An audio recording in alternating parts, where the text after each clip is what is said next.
Êxodo capítulo 6, versículo 2 e versículo 3. E falou mais Deus a Moisés e disse: Eu sou o Senhor. E eu apareci a Abraão e a Isaque e a Jacó como Deus Todo-Poderoso. Mas pelo meu nome, o Senhor, não lhe fui perfeitamente conhecido. Moisés, Deus, a gente vai ver na Bíblia hoje. Eu fiz uma reflexão falando sobre a manifestação da presença de Deus. E eu fico assim, alguns momentos, irmãos, eu fico assim, parando para pensar, porque algumas passagens da Bíblia muitas vezes se repetem. Lá no livro de Samuel, o autor escreve e diz assim: e a palavra do Senhor era de muita valia naquele dia, e não se havia visão manifesta. Não se manifestava Deus, não se manifestava. Você imaginar o que é isso, irmão? Quem experimenta ou já experimentou um pouco do que é isso e começa a sentir dessa forma, é como a gente sentisse um vazio muito grande dentro de nós, Não havia manifestação da presença de Deus. E por que não acontecia isso? Por causa do pecado. Deus levanta um sacerdote como Samuel para que isso viesse a acontecer. Existem alguns lugares que eu vou e que eu digo, irmãos, eu dá vontade de ir embora, porque a gente vê o que está escrito lá no livro de Apocalipse, quando o próprio Deus, o próprio Jesus diz para a igreja de Laodiceia: eis que estou à porta e bato. E por muito tempo a gente via e vê ainda pessoas que usam esse versículo para as pessoas que não são crentes. Mas essa palavra não é para quem não é crente, pode também ser utilizada. Essa palavra era para uma igreja, Jesus dizendo para a igreja: eu estou do lado de fora, estou batendo, deixa eu entrar. Deus, ele não é como muitas vezes nós somos, irmãos. O baiano, no modo geral, o nordestino, ele não convida, ele não se deixa ser convidado para ir na casa de alguém. Ele chega na casa de alguém: cheguei. E muitas vezes chega na hora, do almoço, da janta, do café. E é assim que faz. E por que o Senhor está falando isso? Eu não estou colocando esse ponto, mas eu quero dizer assim: como Deus quer. Eu estava lendo, irmãos, eu perdi a conta, porque de quantas vezes Deus vai fazer isso, tenta fazer isso, e existia uma barreira, um obstáculo, em que os homens, por causa do pecado e tantas outras coisas, impediam desse agir do Senhor. É claro que na sua soberania, Deus, quando a Bíblia diz assim lá em Isaías, quando ele fala assim, agindo Deus, operando, quem impedirá? Mas não é isso que Deus quer. E principalmente para nós, como igreja do Senhor, a noiva de Cristo, precisamos desenvolver um relacionamento de comunhão com Ele, para que Ele não precise ser convidado, Ele já faz parte. Porque, como diz lá em Hebreus, nós somos a casa de Cristo. Uma vez eu falei isso, há muito tempo já falei isso, que alguns de nós somos assim como uma pousada ou um hotel. A gente paga a diária, Deus não quer morar em pousada, Deus não quer morar em hotel, passando só alguns momentos no final de semana. Deus quer morar, Ele quer habitar. Quando se fala lá aqui sobre o verbo, Ele tabernaculou no meio de nós, E a gente compreende do propósito do Senhor em nossas vidas. quando Deus se manifesta para Moisés. Moisés estava ali no deserto. Eu li o capítulo 6. E por isso que ele usa essa expressão, falou mais Deus. Quer dizer, falou, em outras palavras, ele falou de novo. Aí na canção, de novo. E a gente fica assim, pelo passado, vivendo do passado. Mas eu quero ouvir Deus todo dia, irmãos. Eu quero ouvir Deus todo momento. Eu não quero apenas viver uma situação de um dia aquilo que aconteceu. E aí esse homem, por isso que a Bíblia fala, quando ele exorta a Gideão e diz assim: com ele eu falo face a face, boca a boca. Deus quer pessoas aqui na terra dessa forma. E aí quando chega no livro de Êxodo capítulo 3, Moisés ainda não conhecia Deus. Ele o conhecia, como diz Jó, de ouvir falar o Deus dos hebreus, o Deus de Abraão, de Isaac e de Jacó. Ele conhecia apenas de ouvir, mas ele ainda não tinha tido essa experiência. E estava lá Moisés no deserto, cuidando das ovelhas do seu sogro, quando de repente, irmão, eu gosto tanto dessa palavra de repente, principalmente com relação a Deus, Atos 2, assim, de repente veio um vento, aleluia, sabe? Ele nos surpreende.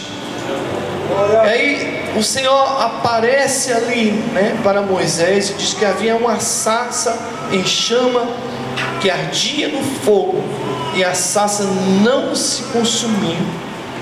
Moisés virou-se, para lá, para aquela visão que ele estava vendo, e vendo, o Senhor.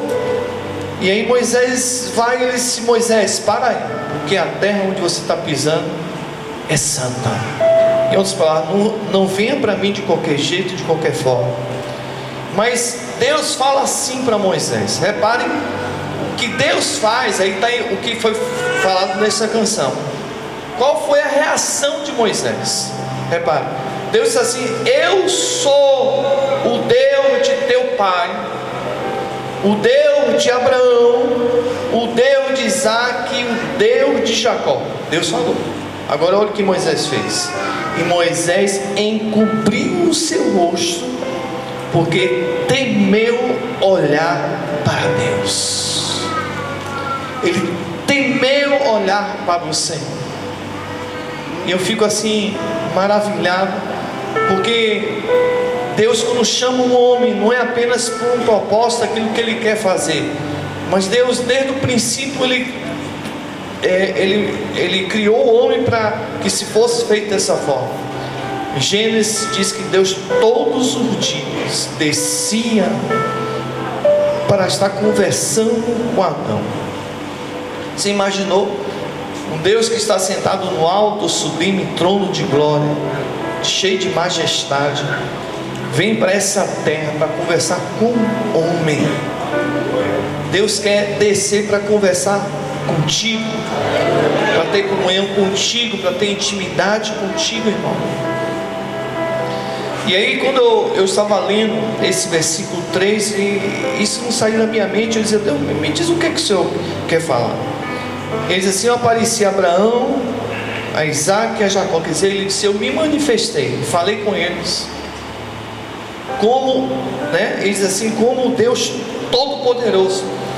A palavra aí no hebraico é uma palavra, a maioria de nós, que mesmo sabendo falar em hebraico, mas sabe que é a palavra El Shaddai. E essa palavra significa, até na minha Bíblia, quem tem a Bíblia igual a minha, você pode ver no rodapé, que é o Deus que é suficiente, o onipotente. Não é apenas o suficiente, mas Ele é autossuficiente. Ele diz assim, significando que Deus é a fonte de todas as bênçãos. Ele é a fonte de tudo para nossas vidas. Nós não precisamos de outras coisas, irmão. Tudo está em Deus, está no Senhor. E a gente muitas vezes buscamos outras coisas. E eu estava aqui na mini vigília, e as missionárias pregando, uma delas usou um texto. E aí quando eu estava essa noite passada, nesse agora, aí eu fui lá em João 6. que fala da mesma passagem que está lá no livro de Mateus, quando ele disse assim, quando estava aquela tempestade, Jesus veio andando sobre o mar, e Jesus usa uma expressão para aquele discípulo assim: não fiquem com medo, sou eu. E quantas vezes Deus está do seu lado, irmãos, ou na igreja, ou na sua casa, ou no trabalho, ou você dirigindo o carro, ou dentro do ônibus, e vai falar com você e diz assim: sou eu. Amém.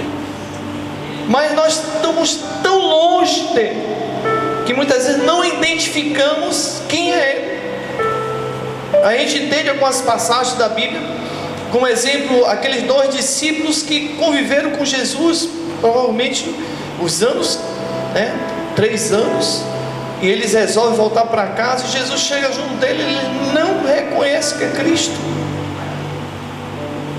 Você já imaginou você conviver com uma pessoa tanto tempo, e de repente essa pessoa se apresenta: tudo bom, fulano? Quem é você? Sei quem é você, né? Porque eles disseram assim: tu és peregrino nessa terra, não sabe o que está acontecendo? Olha, com quem eles estavam falando? E em alguns momentos eu notei aqui no meu papelzinho, que ele não vai dizer assim: eu sou eu. E algumas vezes Deus não vai dizer para você: sou eu.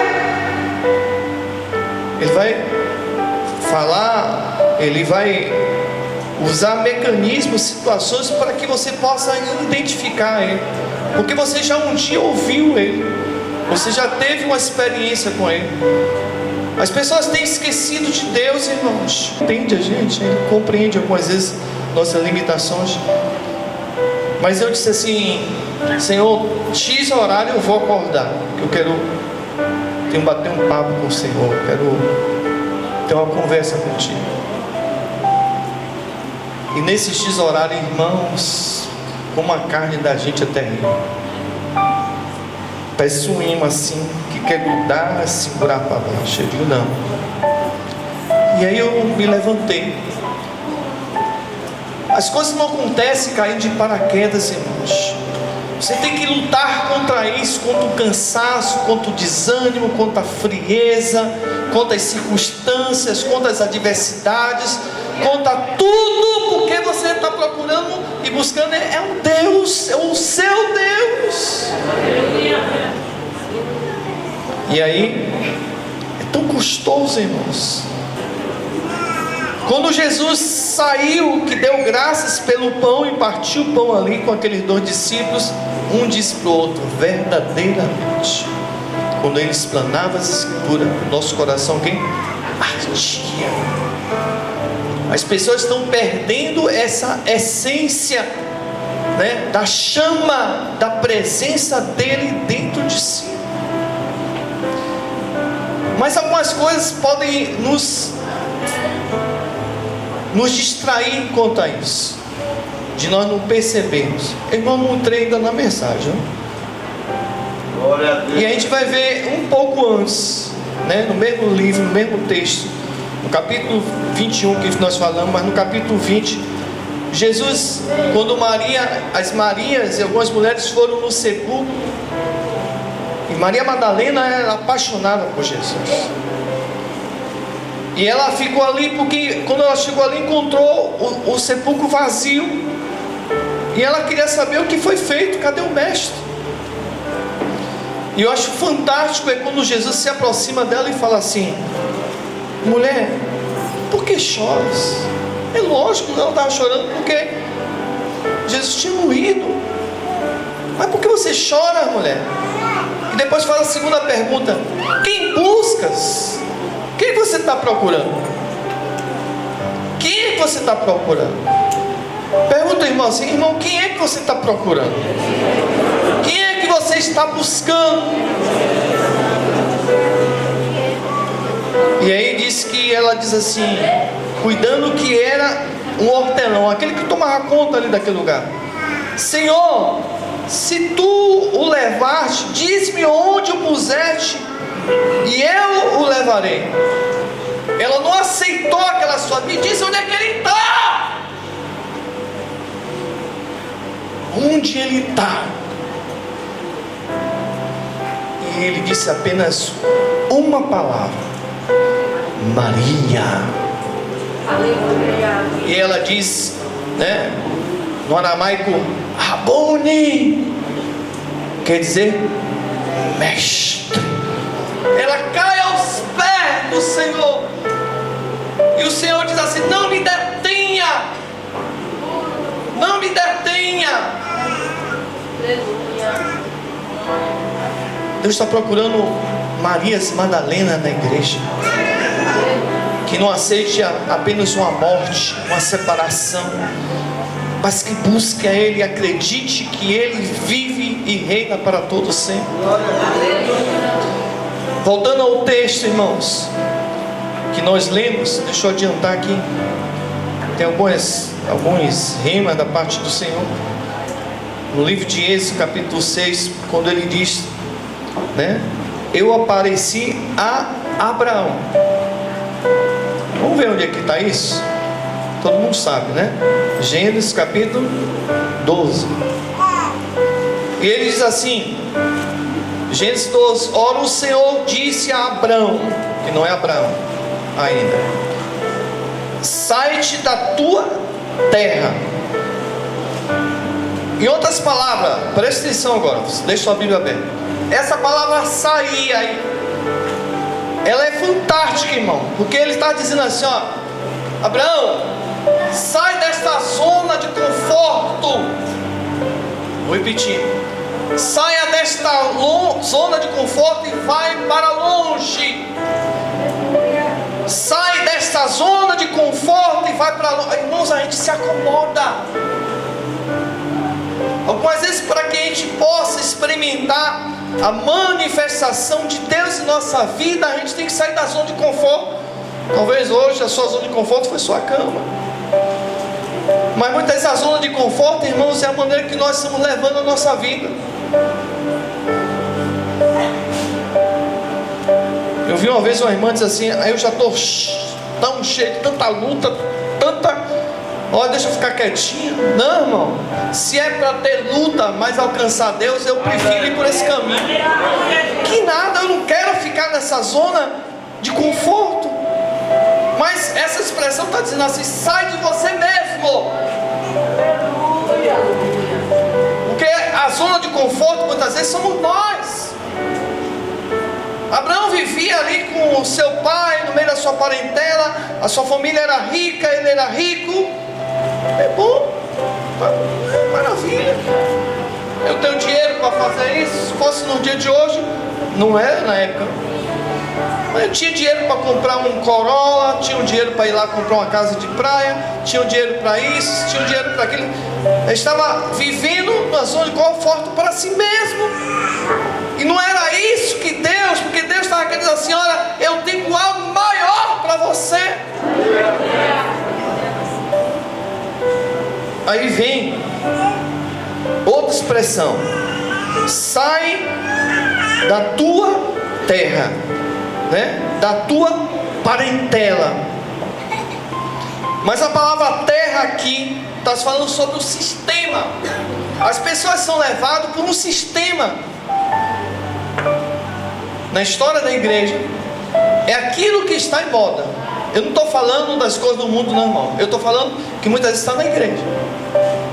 O que muitas vezes acontece, quando a gente vai estudar um pouco sobre a história da igreja contemporânea, e a gente vai ver a época em que Deus se manifestou na história, e as pessoas estão presas até isso hoje.